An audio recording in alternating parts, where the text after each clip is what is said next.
그 남자네 집과 내가 살던 집 사이에는 하천이 흘렀다. 더러운 물이 악취를 풍기면서 성북동에서 안암동 쪽으로 흘러갔다. 나는 중학교 때 이 물이 흘러서 어디로 가는지를 밝혀내려고 하류 쪽으로 하루 종일 걸었다. 이 하천은 한양대학교 뒤에서 중랑천과 합쳐지고 다시 흘러서 옥수동 근처에서 한강에 닿고 있었다. 나는 수계의 흐름을 몸으로 확인했다. 그날 나는 새벽에 나갔다가 밤중에 돌아왔는데 이 도보 탐사는 학교에서 대동여지도를 그려낸 고산자 김정호의 생애를 배우고 나서 그 놀라운 어른을 흉내낸 것이었다. 여러 동네의 생활화수가 이 하천으로 모였고 홍수 때 윗동네가 침수되면 재래식 변소가 넘쳐서 분녀가 이 하천으로 떠내려왔다. 이 하천변, 지금의 도남동 성당 건너편에 대중목욕탕이 있었다. 목욕탕은 때를 씻고 버리는 오수를 이 하천으로 내보냈다. 목욕탕 오수는 온기가 남아있어서 김이 올랐다.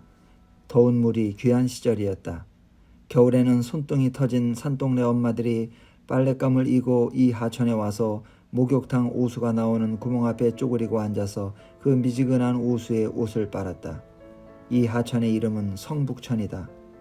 나는 정지용의 시 향수에서 옛 이야기 지줄대는 실개천을 읽을 때마다 내 고향의 저 더러운 하천을 생각한다. 나는 박수근의 그림 빨래터를 볼 때마다 성북천 목욕탕 오수에 빨래하던 동네 엄마들, 시대의 엄마들을 생각한다. 그 엄마들을 생각하면 내 마음속에서 엄마는 거대한 군진명사로 떠오른다. 일사후퇴 때 어린 삼남매를 업고 끌고 서울서 부산까지 피난열차를 타고 내려간 나의 엄마. 성북천 목욕탕 오수에서 빨래하던 동네 엄마들. 시대의 웅덩이에 몸을 갈아바쳤던 모든 엄마들이 합쳐져서 내 고향의 엄마로 떠오른다. 그 엄마들은 이제 거의 세상을 떠나고 없다. 이번 추석에 다시 왔더니 성북천은 이명박 청계천의 축소 모형으로 말쑥하게 단장되어 있었다. 물가에 물풀이 우거져 있고 하천 흐름을 따라 산책로가 조성되어 있었다. 내 고향의 한양도성 둘레에는 거대한 판자촌이 들어서 있었다. 내가 살던 동네는 이 마을보다 지대가 낮은 평지였다. 초기에 이 마을에 들어온 사람들은 땅을 파서 움막을 지었고 판잣집, 천막들은 그 후에 들어섰다. 판잣집들은 사람들의 출신지를 따라서 고향별로 구획을 이루었다. 한 달에 2번씩 구청, 소방서, 경찰서, 그리고 어디서 왔는지 알 수 없는 건장한 사내들이 몰려와서 이 판자촌을 부수었다. 집들은 엉성해서 부수기가 쉬웠다. 오한마 두어 방이면 벽이 무너지고 지붕이 내려앉았다. 아기 업은 여자들이 울부짖으며 철거반원에게 달려들다가 머리채를 잡혀서 끌려갔다. 이 숨막히는 구경거리에 동네 아이들이 몰려들었다. 그것은 내 유년 시절 내 고향에서 벌어졌던 가장 무섭고 참혹한 삶의 모습이었다. 나는 왜 사람이 사람 사는 집을 부수는지 알 수가 없었다. 엄마한테 물어봤더니 엄마는 너 그런 데 가지 마라, 딴 데 가서 놀아라 라고 말했다. 세상은 무섭고 난해했다. 철거반원이 돌아가면 사람들은 부서진 자리로 돌아와 잔해를 수습해서 다시 집을 지었다. 무너진 성토에는 조선 태조 때 돌들이 많아서 집 짓는 데 큰 도움이 되었다. 그리고 며칠 후에 다시 철거반이 들이닥쳐 까치집 같은 판잣집을 부수었다. 짓고 또 부수는 일진일퇴가 수없이 반복되었다. 1979년 이후 2번에 걸친 불량주택 양성화 조처로 이 기나긴 전투는 끝났다. 오랜 통곡과 아우성이 멎은 자취를 따라서 마을의 외곽선이 형성되었다. 이번 추석에 다시 와봤더니 골목들의 구조는 52년 전과 같았는데 마을은 지형지물에 맞게 정돈되어 있었다. 이 꼬불꼬불한 골목의 어떤 모퉁이에는 내 유년 시절의 질감과 표정이 희미하게 남아 있었고 마을은 고난에 찬 세월의 지층을 간직하고 있었다. 그러나 어째서 그 가난했던 시절에 가난한 국가의 여러 기관들이 그보다 더 가난한 사람들의 삶의 자리를 그토록 모질게 때려 부수어야 했던지는 여전히 알 수 없었고 물어볼 곳도 없었다. 한국전쟁 이후에 전국 각지에서 모여든 사람들이 이 마을에서 60여 년 가까이 주거를 이루고 있다. 마을을 전면 철거하고 아파트를 짓는 재개발 방식을 따르지 않고 이미 자리 잡은 삶의 방식을 존중하면서 그 환경을 개선하는 방식으로 변모하였다. 이 마을에는 똑같은 집이 하나도 없다. 집들은 높낮이가 다르고 좌향이 제각금이어서 마을은 들쭉날쭉하다. 이 세월의 지층 위에 자리 잡은 사람들은 이제 떠나지 않는다. 그들은 이웃을 이루고 있었다. 복원된 성벽이 재생한 마을을 빙 돌아나가고 저녁이 되면 내려앉는 해가 성벽에 걸려서 이 마을에는 어둠이 일찍 오고 성벽 너머 도심의 차도에는 자동차 불빛이 용암처럼 흘러간다.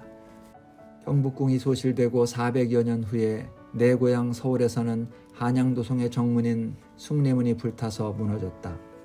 설 연휴 기간이었던 2008년 2월 10일 고향에 갔던 사람들이 서울로 돌아와 보니 숭례문은 숫덩이가 되었고 거기에 더운 김이 오르고 있었다. 숭례문에 불지른 노인은 나와 같은 일산에 살던 사람이었다. 노인의 땅은 일산 신도시 아파트 건설을 위한 도시계획으로 수용되었다. 노인은 수용 취소를 요구하는 소송을 제기했으나 패소했다. 건설회사는 보상금을 공탁하고 노인의 집을 불도저로 밀었다. 노인은 구청, 시청, 여당, 야당, 신문사, 방송사, 국민고충처리위원회, 청와대 비서실을 찾아가거나 진정서를 보내서 억울함을 호소했다. 정부의 토지 수용 절차와 처분은 모두 적법했으므로 노인의 억울함은 성립될 수 없었다. 노인이 수용당한 땅의 현재와 미래의 가치, 그 땅과 집을 소유하고 거기에 사는 사람에게 귀속하는 생활적이고 정서적인 삶의 가치가 국가의 토지 수용 절차에 의해서 온전히 보상받을 수 있는 것인지는 확실치 않다. 법원과 정부는 법에 따라 판단하고 집행했고 노인은 신호통을 들고 남대문 문 위로 올라갔다. 조선을 개국하는 그랜드 디자인의 맨 앞에 서 있던 숭례문은 연기가 되어 사라졌고 지금 그 자리에는 복제품이 들어서서 휘황한 야간 조명을 받고 있다. 숭례문이 불타버린 그 다음 해 2009년 1월 20일에는 용산 4구역 철거 현장에서 세입자와 철거병력이 충돌하면서 화재가 발생해 철거민 5명과 경찰 특공대 1명이 사망했다. 이 사건의 재판은 개발구역에서 추방되는 세입자의 권리 문제나 경찰 진압작전의 적정성을 포괄적으로 판단하기보다는 최초 발화의 원인과 책임을 규명하는 쪽으로 전개되었다. 나는 지금 1592년의 경복궁 방화, 2008년의 남대문 방화, 2009년의 용산 참사에서 불을 낸 사람들을 편들자는 것이 아니다. 나는 법원의 판결에 시비를 걸자는 것이 아니다.